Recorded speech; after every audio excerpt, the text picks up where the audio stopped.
In this video, I'm going to show you how to enable Instant Trade PNL Row on Axiom. So the first thing you'll need is an Axiom Pro account. There's a link down below in the description as well as in the pinned comment. And if you sign up using my link, you'll get a 10% discount on all trading fees forever. So make sure you check that out. Trust me, Axiom is one of the best platforms for trading meme coins. It's packed with a lot of different premium features such as wallet tracker, an amazing Twitter tracker, the PNL tracker. It has a lot of great presets. You can make a lot of great filters. It has an amazing reward system you can earn Solana and points with, and then it also has turbo mode, which can make up for faster fills, etc. So it's very worth it and completely for free, so make sure you check it out.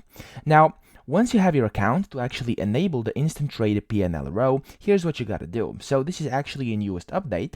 You wanna go to Pulse up here, the second tab, and then inside Pulse, you just wanna open up a coin. So I'm just gonna go ahead and open up this random coin over here.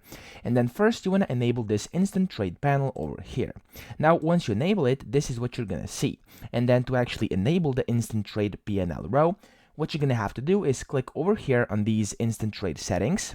And then where it says PNL row, make sure you enable this, and this will show the PNL row down here at the bottom just like that. Now, as you can see, it's over here, and this is showing me the PNL row directly inside the Instant Trade panel over here. So that's pretty much it. I hope this video helped you out. If it did, please subscribe to the channel and help me out as well.